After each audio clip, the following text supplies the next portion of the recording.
Bonjour et bienvenue dans À fleur de femme. Je m'appelle Marion, j'ai 32 ans et je suis la maman d'une petite fille de 16 mois. Comme beaucoup de femmes, j'ai découvert que concilier vie active, vie familiale, passion et engagement, c'est un vrai défi au quotidien. On nous dit souvent que tout est possible, mais la réalité c'est qu'il y a des jours où l'on se sent dépassé, où les compromis sont nécessaires et c'est normal. C'est pour ça que je crée ce podcast. Pour mettre en lumière ces femmes qui vivent à toute allure et partager avec vous leurs forces, leurs réussites, mais aussi leurs doutes et leurs vulnérabilités. Ici, on échange sans filtre. On s'inspire et on se rappelle qu'on n'est pas seul. Bienvenue dans À fleur de femme. Victorine, quand je repense à notre échange et à notre rencontre, il y a un mot qui me revient immédiatement, c'est l'amour. Dans le sens, l'amour dans son couple, dans sa famille, mais aussi dans tout ce qu'elle entreprend. Vous le verrez, son histoire, c'est celle d'une femme dont la vie s'est construite autour de nombreux engagements. Elle a toujours eu une énergie à donner, à participer, à créer du lien. Et il y a son histoire de couple, une histoire qui l'a amenée petit à petit dans un univers qui lui était totalement étranger au départ, celui de la musique. Cet échange, vous allez l'entendre, c'est aussi une histoire de résilience, celle de ces moments où parfois tout bascule, où l'on est obligé de regarder autrement tout ce qui compte vraiment.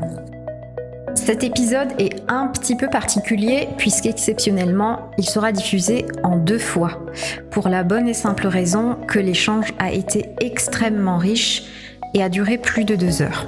Dans cette première partie, nous allons surtout parler de Victorine, son métier d'infirmière, de son engagement dans la musique et aussi de cette histoire, de son parcours qu'elle a vécu avec son mari autour de sa maladie.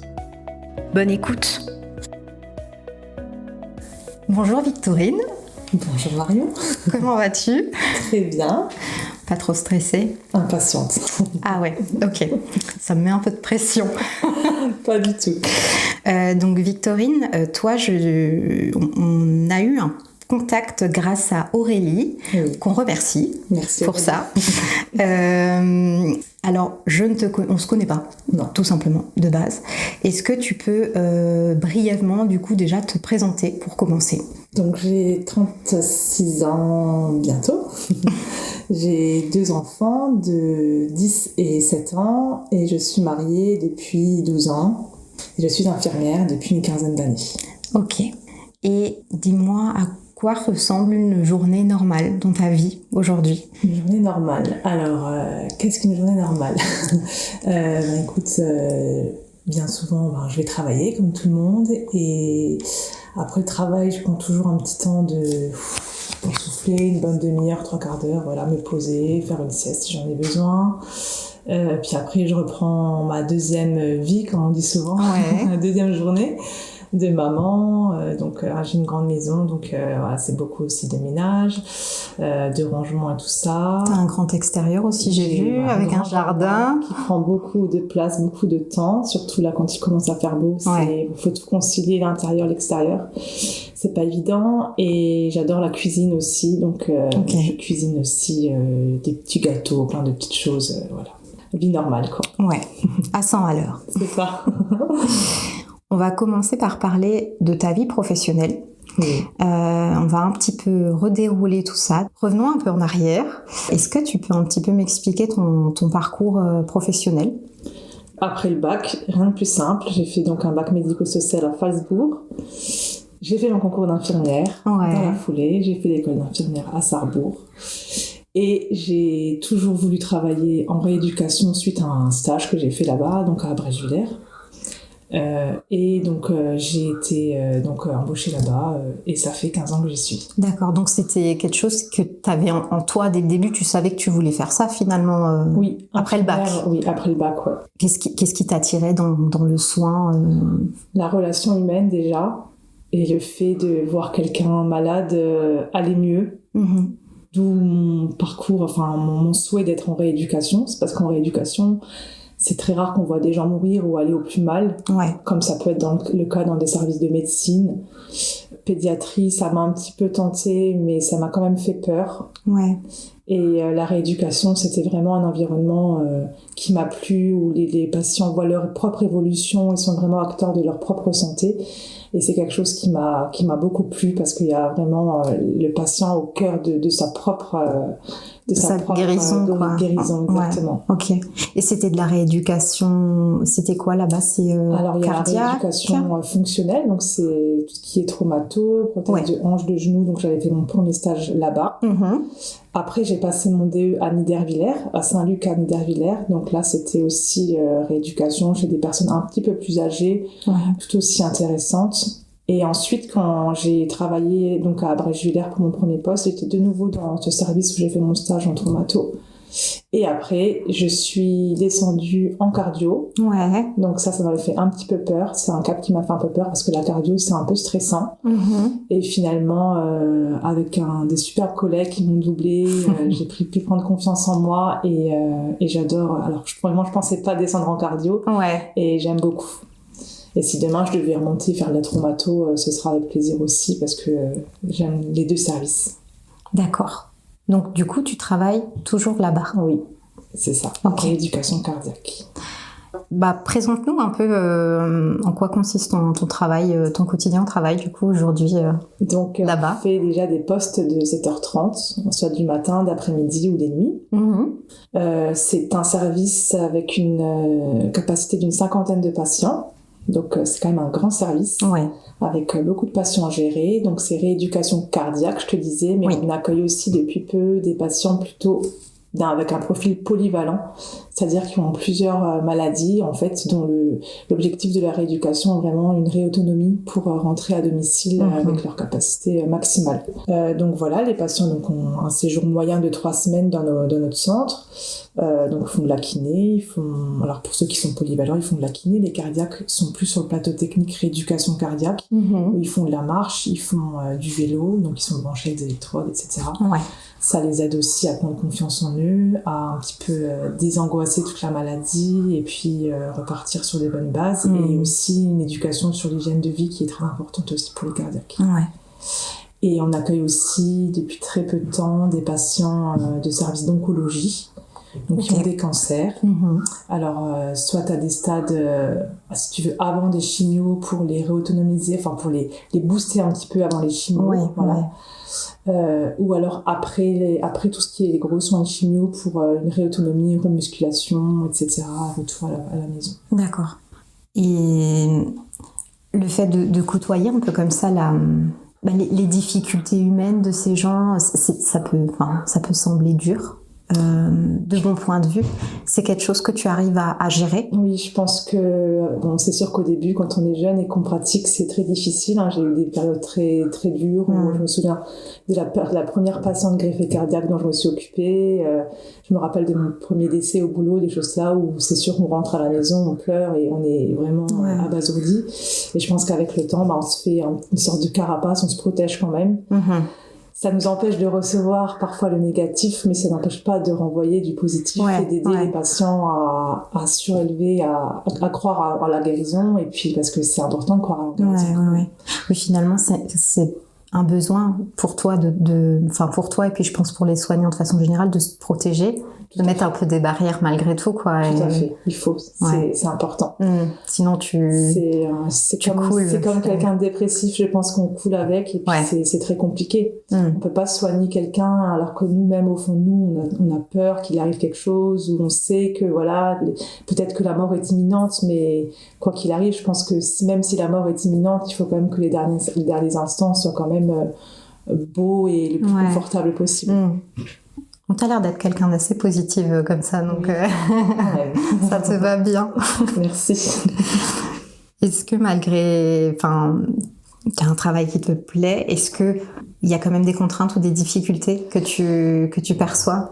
Bien sûr, il y a des contraintes et des difficultés, je pense, comme pour tout le monde. Je mentirais si je disais que tout était parfait, tout était rose.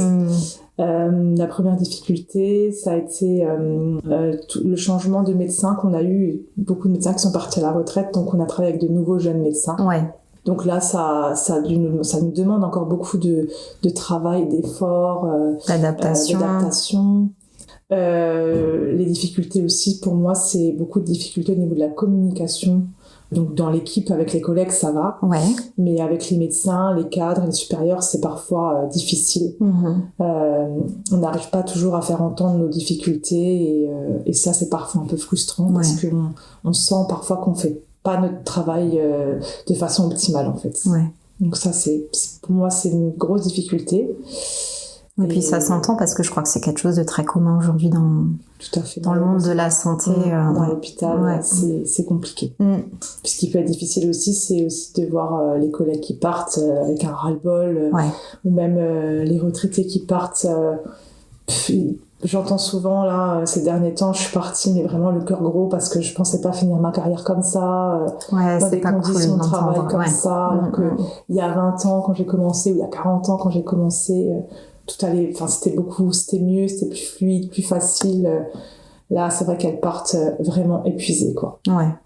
Et comment tu fais pour gérer quand c'est plus compliqué comme ça? T'as des trucs à toi que tu fais, ou alors c'est les collègues ou l'ambiance qui t'aide? Je respire un bon coup, ça m'arrive pas souvent.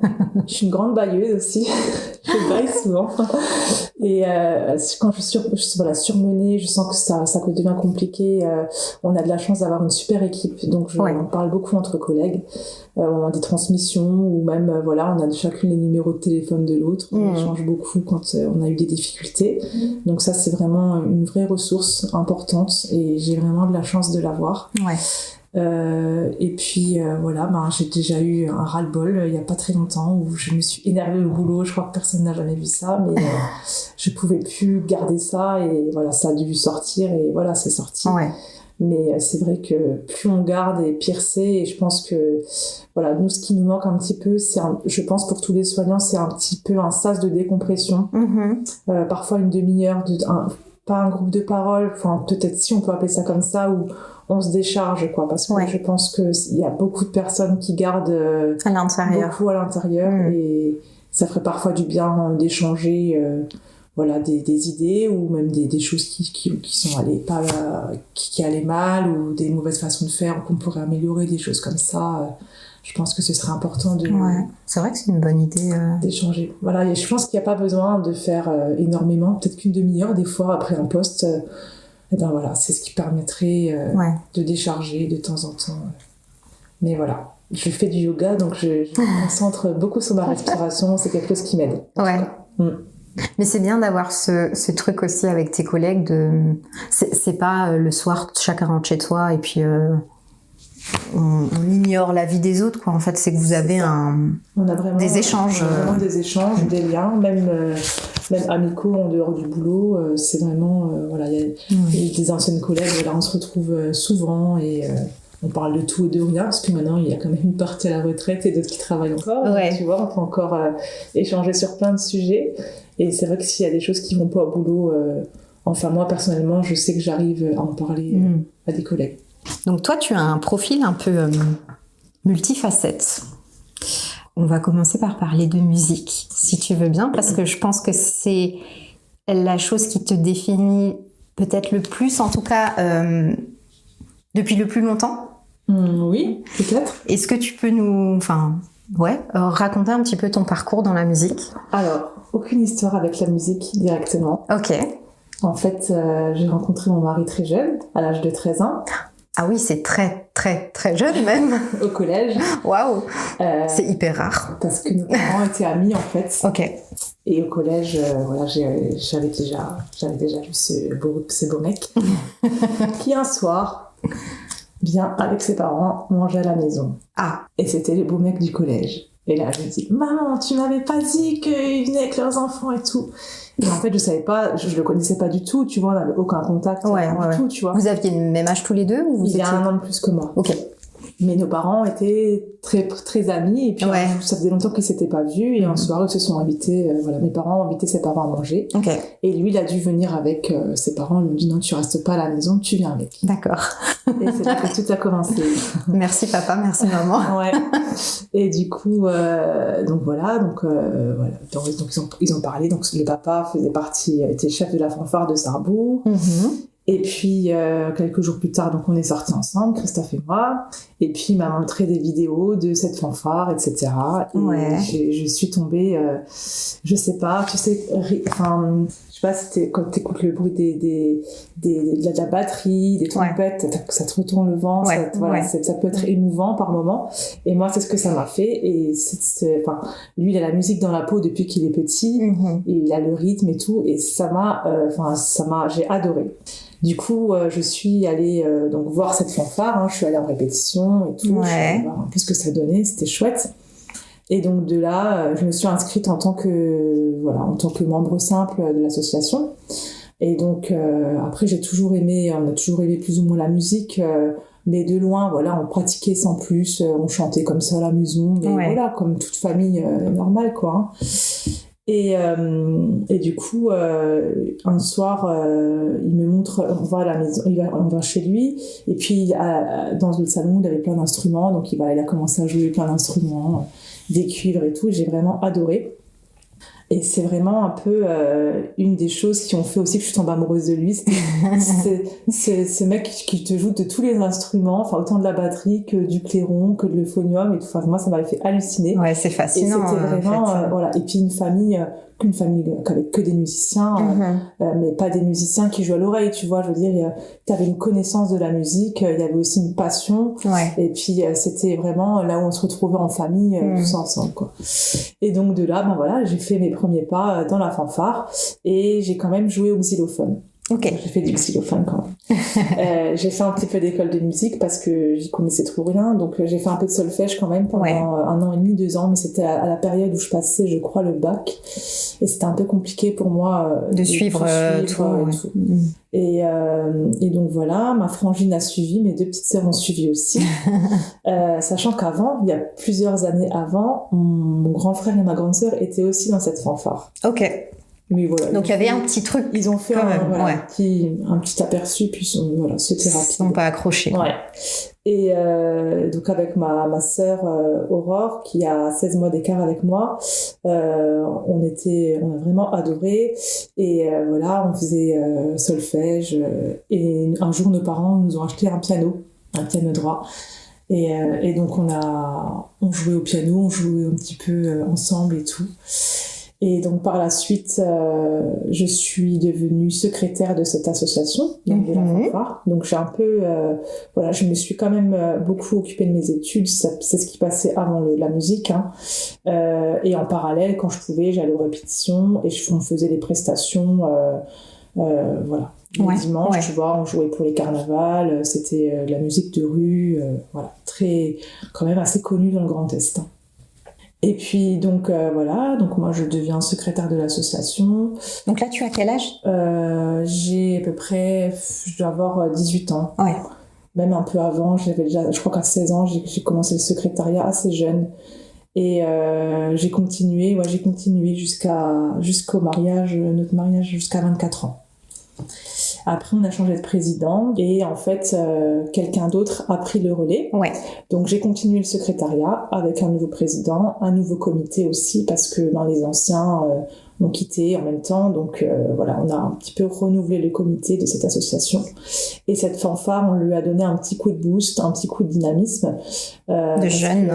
Voilà, il y avait besoin. Ouais. Et donc, ce sont les enfants, les frères et sœurs de Christophe, beaucoup qui étaient un peu les piliers et puis les noyaux durs de cette fanfare. Donc on a essayé de faire un petit peu par rapport à ce que eux, comment voyaient l'avenir de cette fanfare, et on a essayé de leur en donner les moyens. Et ensuite, il s'est avéré qu'il y a eu plusieurs soucis dans l'association, et c'est à moi qu'est venue la présidence en 2014, juste après mon mariage. Ok. Parce que plus personne ne pouvait reprendre le flambeau, quoi. Et donc moi, je voulais pas que tout s'écroule, et puis je voyais que mon mari, c'était vraiment sa passion, c'était vraiment quelque chose qui le faisait vibrer. Ouais. Quand on s'est rencontrés comme ça, et je pouvais pas tout laisser tomber. Ouais. Donc j'ai repris l'association. Donc j'ai dû tout réorganiser avec la trésorière qui était là depuis un petit moment. On s'est serré les coudes et on a remonté parce qu'il y avait aussi des difficultés financières assez importantes. Donc on a réussi à remonter, on a acheté des nouvelles tenues, on a fait des nouveaux morceaux.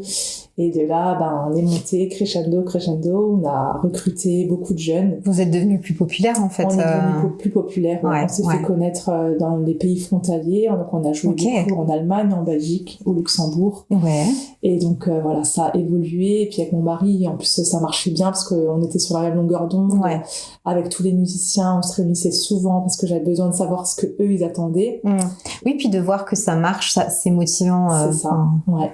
C'est pour tout le monde. Et en fait, moi, si tu veux, je suis fière parce que je leur ai permis, si tu veux, de se donner les moyens d'aller où ils pouvaient aller. Et je suis sûre qu'ils auraient encore pu aller plus loin, mais moi, j'avais atteint mes limites à un moment donné. Oui, des fois, il faut savoir aussi.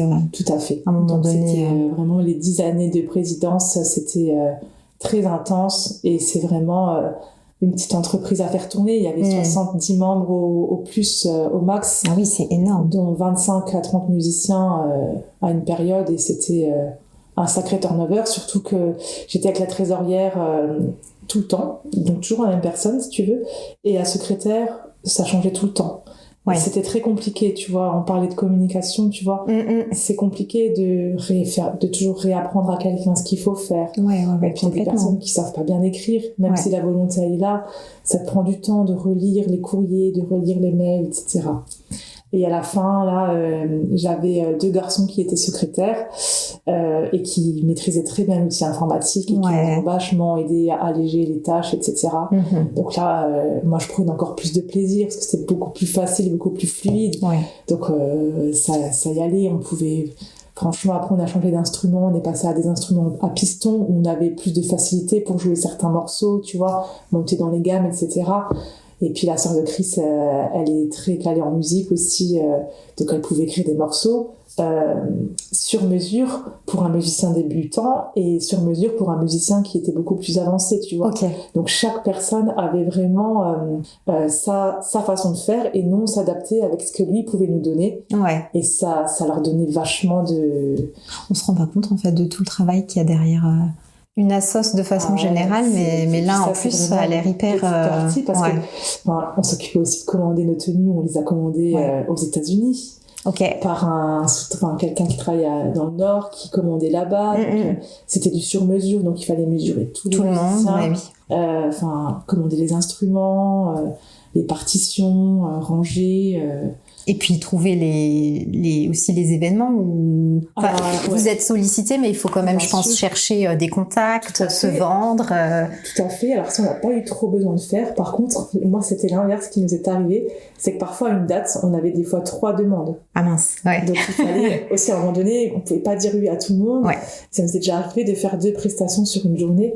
Une fois le matin à un endroit et l'après-midi à un autre endroit. Et c'est là que tu apprends que de toute façon, on n'est que des êtres humains et qu'à un moment donné, on peut pas non plus... Et là, on avait atteint les limites, tu vois. Et voilà, c'est comme ça qu'on apprend. De toute façon, c'est en pratiquant. Et puis, on avait énormément de demandes. C'est clair. Tu devais y passer énormément de temps. Énormément de temps. Comment tu organisais ça avec ton boulot? Déjà, parce que c'est un boulot aussi très fatigant, déjà infirmière. Je t'avoue qu'avec le recul, je me demande comment j'ai fait. Donc c'est vrai qu'à la fin, je passais énormément de temps, beaucoup sur le téléphone, beaucoup au téléphone, sur l'ordinateur. Et c'était du temps.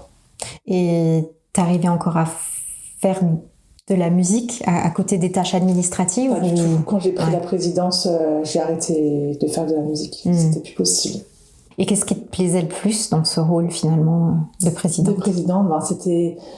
comme je te disais, c'est de donner les moyens à ces personnes-là passionnées de musique de faire la musique et de faire bien en plus, d'être reconnues pour ça aussi. Et puis tout ce qui est côté organisation, j'adore ça, tu vois, organiser, que tout soit planifié, les choses là, c'est des choses que j'adore faire, organiser. C'est vraiment des trucs que j'adore. Ce qui était dur d'ailleurs quand je me suis arrêtée, c'était de dire comment ça va être repris, comment ça va être géré. Mais bon, voilà, moi à un moment donné, quand tu dis stop, et puis mais c'est vrai que c'est ce côté-là que j'aimais bien, c'était l'organisationnel. Qu'est-ce qui t'a amené à arrêter cette cet engagement en tant que présidente?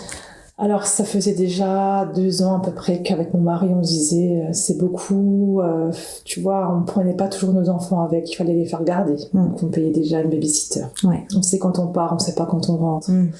Il y a des fois des heures de plus, il y a des heures de préparation. C'est tous nos week-ends qui passaient. Les mardis soirs et les jeudis soirs, c'est les répétitions. Donc, papa, il rentre du boulot à 19h, il part en répète, il rentre des fois pas avant 22h. Ouais. Et là, on commence à se dire, c'est beaucoup, c'est beaucoup. Et puis, on a gagné en popularité, on était beaucoup sollicités, beaucoup appelés aussi. Et puis, pour lui, ça devenait aussi un poids. Et je lui disais, si c'est trop pesant, on arrête. Et en avril 2025, il a eu un accident cardiaque. Et quand il s'est fait opérer au mois de mai, quand il s'est réveillé, c'était la première chose qu'il a dit, c'est je consacre mon temps maintenant à ma famille, à ma maison, et je laisse ce projet-là de côté, j'arrête. Un petit peu comme si c'était un signe du destin, quoi. Enfin, un peu comme lui, il l'appelle un second souffle, une nouvelle chance, parce que voilà, il a failli passer de l'autre côté, mais quand il s'est réveillé, je pense que voilà, ça te fait vraiment prendre conscience du temps qu'on a et comment on l'utilise surtout, comment on l'utilise, comment on lui met à profit. Et je pense qu'il avait besoin de mettre un holà et de dire stop. Ça a été une décision très compliquée parce que je pouvais pas continuer sans lui, parce que voilà, on était vraiment ensemble. J'ai pris la présidence pour lui, entre autres, mais je me voyais pas moi continuer de mon côté et puis lui il restait à la maison, c'était pas possible.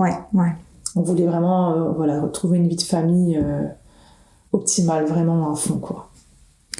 Tu dis qu'il a failli passer de l'autre côté. Est-ce que tu peux nous expliquer ce qui s'est passé ? Au mois d'avril l'année dernière, il a eu un accident cardiaque qui a fait que dans les suites, ce jour-là, on a dû appeler le SAMU et il a eu des chocs électriques externes. Ok. Voilà, on était chez des amis, par chance. Qui ont pris nos enfants pour les mettre dans le jardin, et le SAMU est arrivé, ils l'ont endormi, il a eu 2 chocs électriques, il s'est réveillé, donc en fait il a fait de la tachycardie ventriculaire, donc c'est un gros trouble du rythme cardiaque. Il avait des antécédents ou c'est arrivé comme ça? Dans l'enfance, il était suivi pour un souffle au cœur, jusqu'à l'âge de ses 6 ans. Et après, donc il a plus de suivi, et ses parents l'ont pas forcément éduqué à sa maladie, et il n'y avait pas de médicaments, voilà, il n'y avait rien de spécial. Mais ils savaient, voilà, que les frères et sœurs savaient qu'il avait un souci cardiaque, mais voilà, sans alerte. Et puis il y a 2 ans, il avait de temps en temps des petites palpitations, des choses comme ça, donc il a repris un suivi. Donc en effet, donc là ils ont vu qu'il avait une bicuspidie, donc une malformation cardiaque. Mais sans gravité, qu'il fallait surveiller. Il faudra changer la valve plus tard, vers 60-70 ans. Voilà. Ouais, donc dans l'immédiat, aucune raison de s'inquiéter. Dans l'immédiat, tous les contrôles étaient OK. Et puis il prenait quand même un petit médicament parce que de temps en temps, ces palpitations, ça l'embêtait. Surtout que quand il travaillait et qu'il faisait vraiment des efforts assez intenses, il avait parfois des étourdissements. Et ce jour-là, étourdissement, et il avait une montre connectée, puis il voyait son pouls qui augmentait, et puis il me dit là, ça va pas du tout, il faut que je m'allonge. Et pour que lui s'allonge chez des amis, c'est que vraiment ça va pas. Quoi. Et là, je vois son teint grisâtre, là, je me dis, ça c'est pas bon du tout. En tant qu'infirmière, on connaît un petit peu les signaux, et puis je me dis, va t'allonger, ça marche. Puis on faisait un barbecue, et puis je monte le voir, au bout de 5 minutes, il me dit, écoute, ça va pas du tout, ça tape, et en effet, je voyais que ça tapait sans même lui prendre le pouls ou quoi que ce soit. J'écoute, respire un bon coup, calme-toi, c'est peut-être aussi de l'angoisse là-dessus. Puis il faisait commencer, je crois que c'était une journée assez ensoleillée quand même, on n'avait pas trop l'habitude. Et il me dit, écoute, ça passe pas. Donc moi, je lui fais un grand verre d'eau, il le boit, et puis il s'allonge. Et puis il me dit, écoute, là, je commence à avoir mal dans les bras, j'ai des fourmis dans les bouts des doigts, je me sens vraiment pas bien, et il commence à pleurer. J'écoute, j'appelle le 15, et puis, bonne infirmière que je me suis crue un peu au boulot, j'appelle l'accueil, le standard de l'hôpital de Sarrebruck. Je dis, bonjour, mon mari est en train de faire un malaise cardiaque, enfin je crois. Et elle me dit, non, mais là, madame, il faut appeler le 15, il faut pas appeler le standard. Ah oui, d'accord. Alors, bon, je raccroche, j'appelle le 15. Ouais, dans le moment, comme ça, dans la panique, Et puis, tu te dis, tu sais, tu te dis pas, tu relativises, tu dis toujours, bon, si ça n'allait vraiment pas, peut-être que, tu vois, tu dis peut-être que c'est peut-être pas assez grave pour que j'appelle le 15. Encore une fois, on se sent pas légitime, mais en fait, si. Donc j'appelle le 15 et donc je leur explique voilà, qu'il prend tel comprimé pour tel problème, etc. Et puis ils nous disent, madame, on arrive tout de suite, et qu'il ne bouge surtout pas, qu'il reste allongé sur le canapé, on déclenche le 15, on arrive. Ouais. Ok, moi j'attends qu'ils me disent de raccrocher, puis le régulateur me dit, madame, j'ai oui, s'il fait un arrêt cardiaque, il faut le masser, hein. Oui, d'accord. Et vous pouvez raccrocher.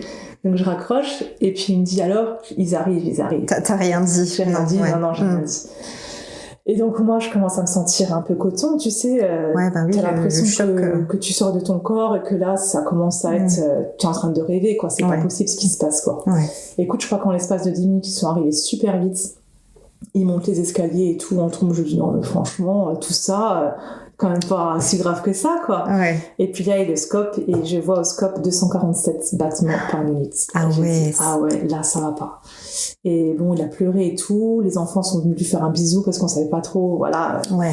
Donc les amis ont pris les enfants dans le jardin, et j'ai dit ça va aller, tout va bien se passer.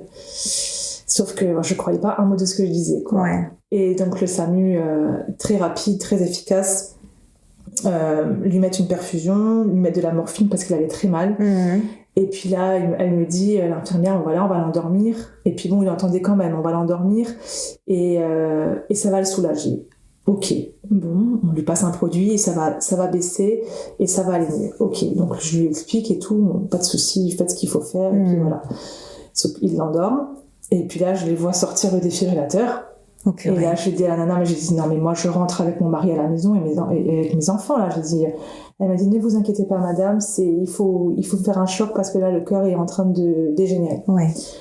Donc ils font un premier choc et puis tu sais j'entends ce ronflement que tu entends. Que tu connais toi. Que tu connais, voilà. Et là je me dis non mais c'est pas possible. Et là je sens que mes jambes me lâchent. Je dis c'est pas vrai et tout. Ouais. Donc un premier choc et là il fait un bond d'1 mètre sur le canapé. Je dis c'est pas possible quoi. Et le médecin qui dit on en fait un deuxième. Je dis comment ça on en fait un deuxième? Et le médecin dit oui il faut en faire un deuxième, c'est pas assez efficace. Donc ils font un deuxième choc et là il refait un bond d'1 mètre et j'entends de nouveau ce ronflement qui me fait me sentir presque mal. Et puis ça va, il revient à lui, il vomit.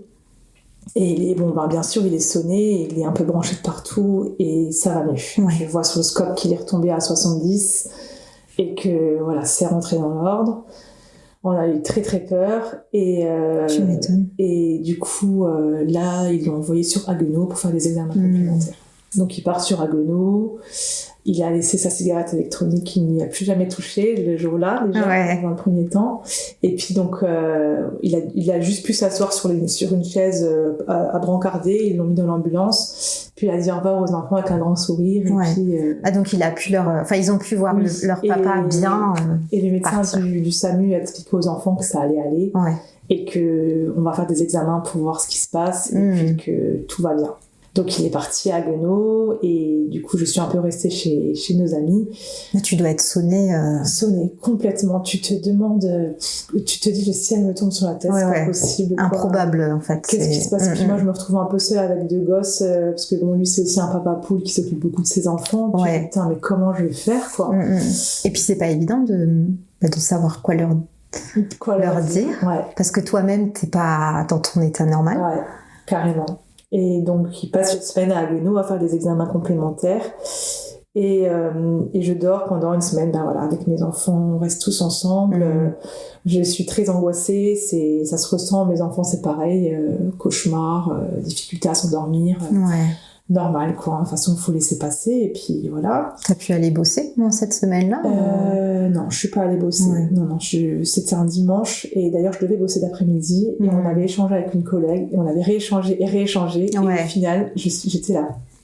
Comme quoi, voilà, j'avais un ange gardien que je remercie d'ailleurs.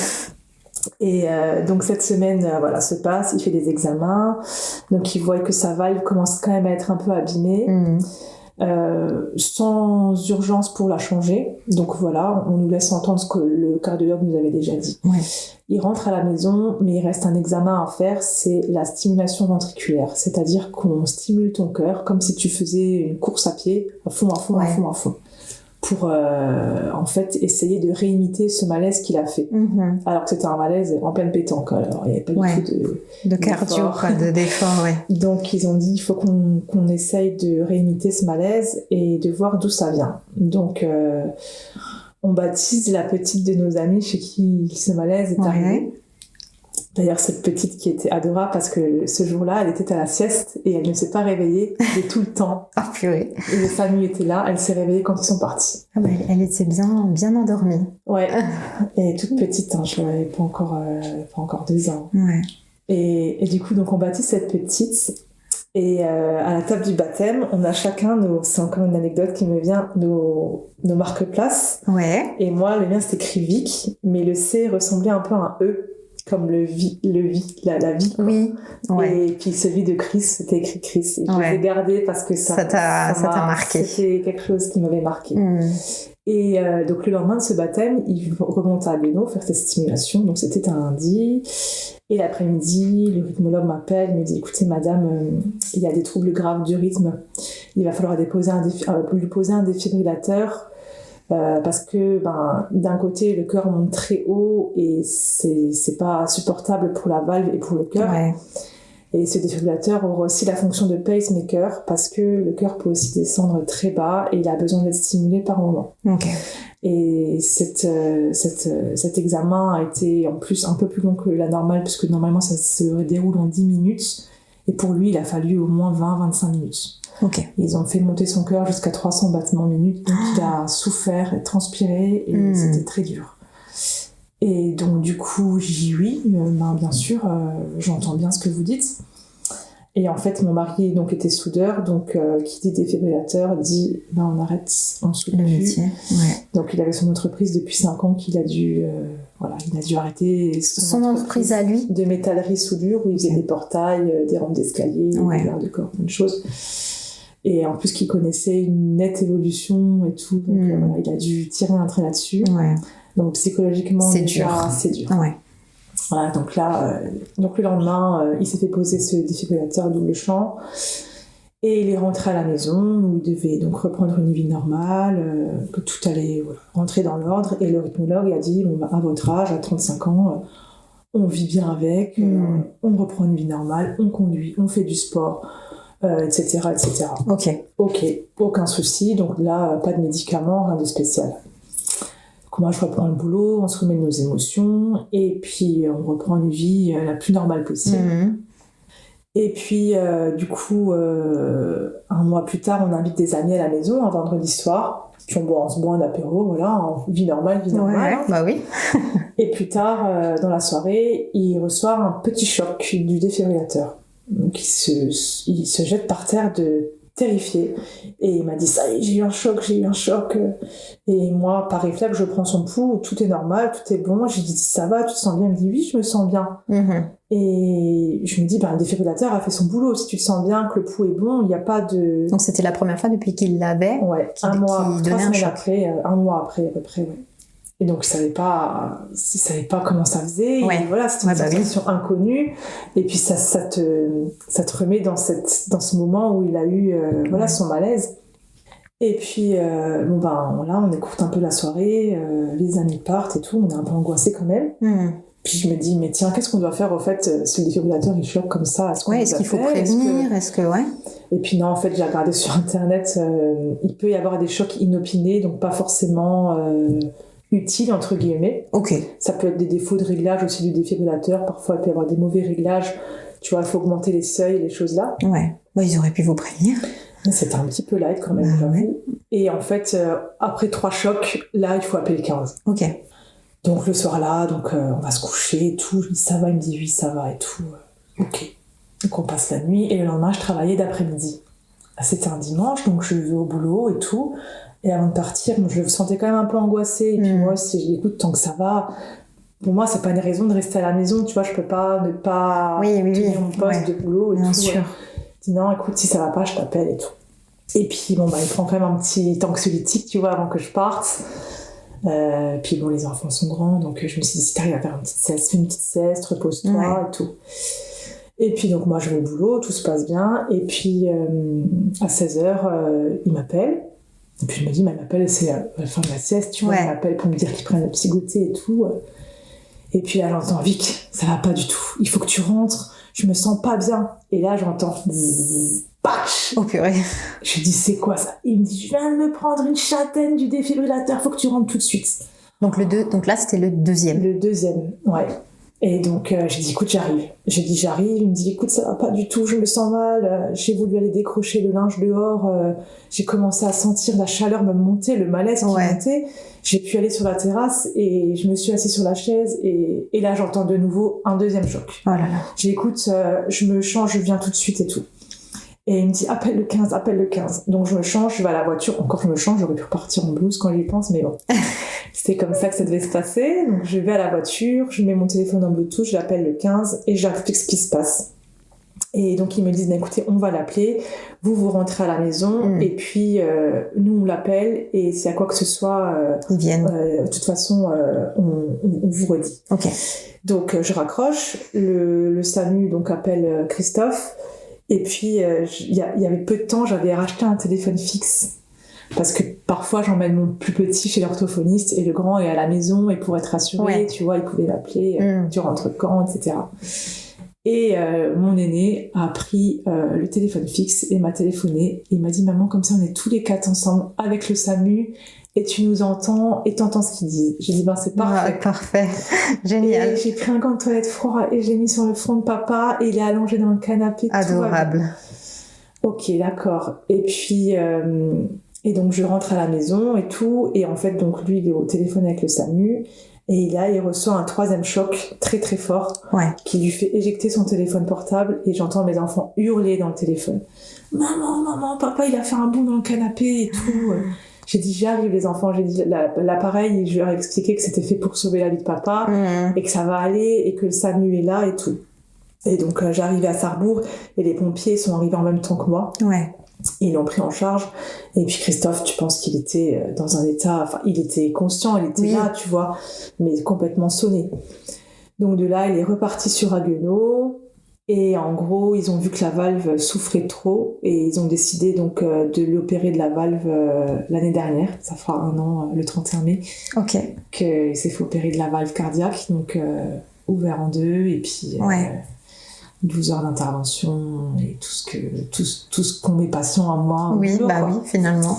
Donc voilà. Ce que tu connais très bien, en fait. Exactement. Donc du coup, de là, je crois que j'avais encore travaillé le week-end la Pentecôte, et puis après je me suis arrêtée pour rester avec les enfants. Donc entre le tout premier malaise qu'il a fait au barbecue et ce moment-là, il se passe combien de temps? Il se passe 1 mois. Ah ouais, donc c'est hyper rapide. Le défibrillateur, c'était vraiment le traitement de première intention. Et là, le rythmologue, il m'a bien dit, on va pas jouer avec ça, on va pas jouer à mettre des médicaments si c'est pour que ça soit pas bien dosé. À 35 ans, moi je cherche pas, je pose un défibrillateur, on est sûr. Mais il avait bien raison. C'est sûr. Il avait bien raison. Donc bon, il y a un gros boîtier, mais bon, c'est là, et puis c'est plutôt rassurant quand même, quoi. Et après, l'opération, c'était aussi un gros cap, parce que t'espères qu'il va bien se réveiller, puis la douleur, c'est atroce, les suites sont très angoissantes, parce que le moindre effort, c'est compliqué. Les post-op, c'est compliqué, et du coup, l'avantage que j'ai par rapport à mes collègues, c'est que je sais que le patient vit pour avoir vécu un peu ça avec lui. Tu vois, donc t'as une sensibilité encore plus aiguë, quoi. Je les comprends quand ils me disent, je suis fatiguée, je suis épuisée, je n'ai pas envie d'aller aux activités, j'ai pas faim, j'ai mal à la tête, j'ai des vertiges. Mais en fait, ça c'est normal quand tout ça se remet en route. Les gens qui n'ont jamais pris de traitement avant et qui ont des traitements pour la première fois, il faut que le corps s'adapte à tout ça. Donc c'est vrai que c'est compliqué. Donc finalement, maintenant depuis 1 an, est-ce qu'il peut retrouver lui une vie normal ou est-ce que c'est complètement... Alors, est-ce que tout a changé ou est-ce que vous je arrivez... pense que c'est quand même une grosse page qui s'est tournée dans le sens où on revoit déjà la vie autrement. Ouais. On accepte de prendre le temps quand on a une vie à 2000 à l'heure. On se dit, attends, un pas après l'autre, là, qu'est-ce que j'ai pas envie de faire, qu'est-ce que j'ai envie de faire. Et puis lui, il était hyper actif, clairement, Ouais. il se posait jamais. Là, il apprend à faire des siestes, à faire les choses en plusieurs fois, à prendre le temps. Après, là, au niveau psychologique, on va dire que ça va mieux depuis le printemps. Il a moins d'appréhension. Ouais. Il a fait aussi du yoga, de la relaxation. Là, il a repris le sport un petit peu avec un coach spécialisé. D'accord. Donc ça le met en confiance. Mais là, tu vois, on est dans la période des 1 an, donc t'as un peu ces angoisses qui ressurgissent indépendamment de notre volonté, parce que notre corps, il a quand même des mémoires malgré tout, et il se rappelle, tu vois, tu sens l'odeur du barbecue pur et ça te rappelle, tu vois, des fois, ça te rappelle ce moment où tu vois ces fleurs qui poussent, tu dis pur, et puis il le dit, j'ai pas vu ça l'année dernière, j'ai pas vu, Oscar est né au mois de mai, Swan au mois de juin, tu vois, j'ai pas vu les anniversaires de mes gamins. Donc là, ça serre un peu le cœur, mais avec le temps, voilà, ça va passer, ça avance, on avance de toute façon, c'est clair. Et après, au niveau pro, lui, il a pas trop, pour l'instant, pas trop d'idées, et il veut vraiment, pour l'instant, se consacrer à ses enfants, et voilà. Prendre le temps. Ouais, je pense que c'est la leçon principale peut-être Exactement. De ce qu'il a vécu. C'est ce qu'il faut retenir, je crois qu'il faut prendre le temps. Ouais. Et est-ce que la musique, c'est quelque chose qui est toujours présent dans vos vies? J'ai envie de pas que parler de toi, du coup, mais... lui, de toute façon, c'est un musicien, c'est inné chez lui, donc forcément, c'est là, mais de se dissocier de ce groupe, c'est compliqué. Ça a été très, très dur, et là, on commence à le digérer et à l'accepter. Lui, il aura peut-être d'autres projets par la suite, avec des amis ou ses frères et sœurs. En tout cas, c'est comme le vélo, je pense que ça se perd pas. Mais vraiment, pour l'instant, c'est pas du tout dans les priorités. Alors moi, je voudrais dire que j'ai plus le sens du côté organisation, présidence et tout ça, plus que la musique, tu vois. Oui. Par contre, si demain elle monte un groupe, moi je suis là pour manager, il n'y a pas de souci, tu vois. On a les capacités, on s'est prouvé qu'on les avait, on l'a vu qu'on avait ces capacités, tu vois. Je pense qu'on n'a plus rien à se prouver à nous-mêmes. Ouais. Donc là, je crois que l'important, c'est de faire quand ça va et quand on sera prêt, surtout. Qu'est-ce que tu retires, toi, personnellement, de cette expérience que vous avez vécue? Je pense que, encore une fois, ma mission, c'est de guérir et de soigner. Et que finalement, on s'est rencontrés jeunes, j'ai été guidée vers le métier d'infirmière en cardiologie. Et que lui, il avait son problème au cœur et que j'étais peut-être là au bon moment, au bon endroit, avec la bonne personne. Ouais.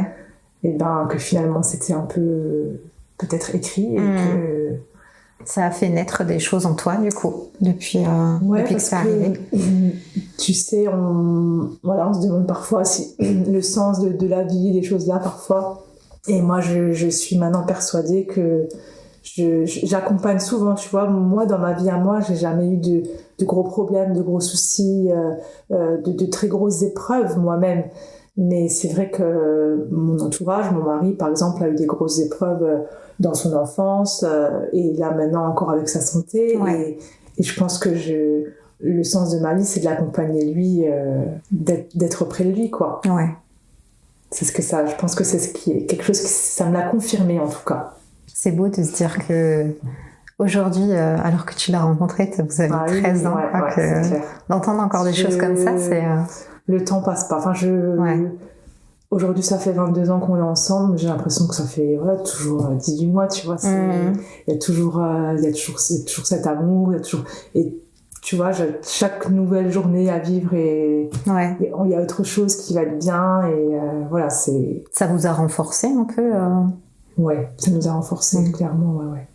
Et puis, je me disais aussi, avant tous ces problèmes de santé, quand est-ce qu'il va se calmer? Punaise, mais c'est pas possible, il est toujours à 2000 à l'heure. Ouais. Puis bon, on approche la quarantaine, on a quand même 2 enfants, tu vois, et tout. Je me dis, mais quand est-ce que ça va s'arrêter, tu vois? Et en fait, je me dis, c'est un peu tombé au bon moment, au moment où moi, je voulais un peu souffler, penser à autre chose, faire d'autres choses, tu vois, on a peut-être envie de faire de découvrir des voyages ou d'autres assos, des activités, je sais pas, n'importe quoi, mais autre chose que la fanfare, tu vois. Et ça nous a peut-être permis aussi de nous redécouvrir nous. Et puis là, on se dit que, tu vois, lui, sans avoir de travail, il a énormément de boulot à la maison. Il s'est rendu compte aussi de la charge mentale aussi d'une maman. Ouais. Même s'il s'occupe très bien de ses enfants, mais il m'a dit, purée, en fait, là, je me rends compte que faire le ménage, s'occuper de l'intendance, récupérer les enfants à l'école, faire à manger, tout. Il a dit, c'est vrai qu'il faut penser quand même à tout. Et du coup, j'ai l'impression, et ça m'a allégé vachement, parce que je me dis, tu vois ce que c'est aussi tout ça. Vous comprenez encore plus, quoi, du coup. Ouais, carrément. Ouais. Et tu as des projets qui sont nés des suites de ça. Oui. Est-ce que tu peux en parler? Alors forcément, on se remet en question. Ouais. Et du coup, j'avais été suivie par une psychologue après cet événement qui m'a clairement dit, mais en fait, vous n'avez pas de problème, vous, à proprement dit. En fait, il y a beaucoup de l'intergénérationnel. Alors là, je vais parler de tout ce qui est un peu spirituel, mais c'est vers là où je suis guidée, je pense. Ouais. Elle m'a dit, il y a beaucoup de traumatismes transgénérationnels qui réveillent en vous des douleurs, en fait. Et c'est ça qui bloque le sens vers lequel vous devez aller. Et moi, je peux rien faire pour ça. Elle a été honnête, hein. Elle a dit, moi, je peux rien faire pour ça. Parce que psychologiquement, vous arrivez à vous rendre compte qu'il vous faut du temps pour comprendre, pour vous adapter, pour digérer, pour accepter ce qui vous arrive. Mais par contre, je pense que derrière tout ça, il faudrait faire un nettoyage de votre âme.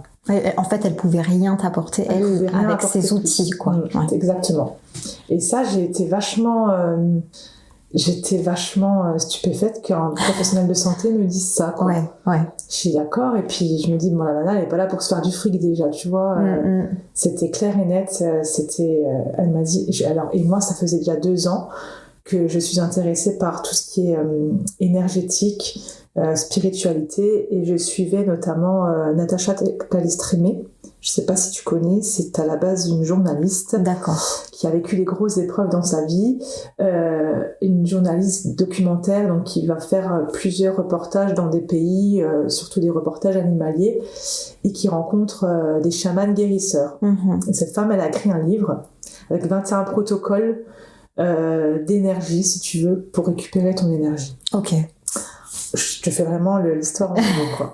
Et donc ces choses-là m'intéressent pour les avoir testées, parce que en tout cas ça fonctionne, et que même si au début j'y croyais pas, je me suis dit ça vaut le coup d'essayer, et ça a fonctionné. Mais bon, c'était limité parce que ici dans le secteur, moi je connais pas plus de personnes qui font ce genre de choses, et puis il faut dire aussi que c'est assez tabou, c'est pas trop c'est pas trop décrié, etc.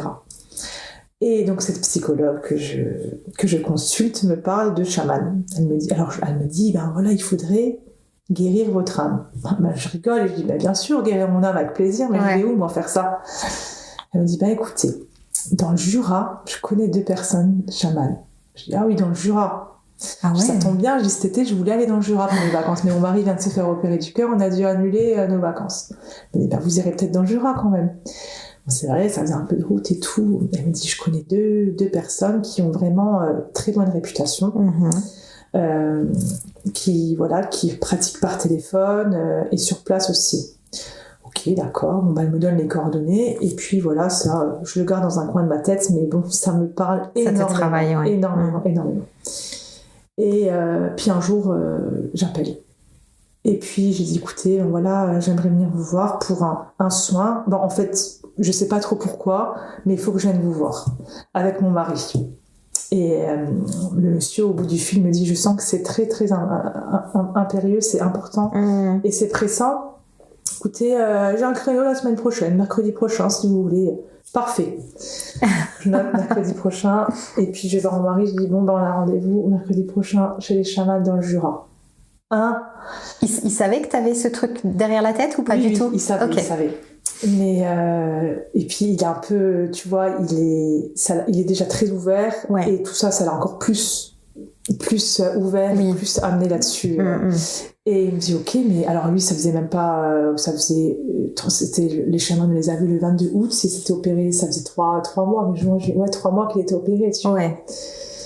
Et puis il a fallu que je fasse garder mes enfants, sachant que moi j'ai pas trop de moyens de garde, tu vois. Mes parents sont retraités, j'ai pas envie de les embêter, j'ai les frères et sœurs un peu éloignés, les tontons tata qui bossent et tout. Comment je vais faire il faut que je gérer le 22 août, c'est pas possible. Et donc la sœur de Christophe travaille, elle est à son compte, elle est masseuse et musicothérapeute. Et je l'appelle, je dis écoute, est-ce que tu peux venir me garder les enfants la semaine prochaine, une nuit? Et elle me dit écoute, oui, pas de souci. Et donc elle vient me garder mes enfants. Et manque de bol, j'ai une amie qui m'appelle entre-temps et qui me dit écoute Victo, j'ai besoin de toi la semaine prochaine, il faut que tu me gardes ma fille, je viens de perdre mon beau-père. Oh mince. J'irai chez les chamans le 22. Quoi qu'il en coûte. Tout s'écrouler. Donc je rappelle ma belle-sœur, je dis écoute, ça te dérange pas si les 2 enfants, il y a encore une petite fille avec? Non, vas-y, ramène. Moi je ramènerai tous les instruments et tout.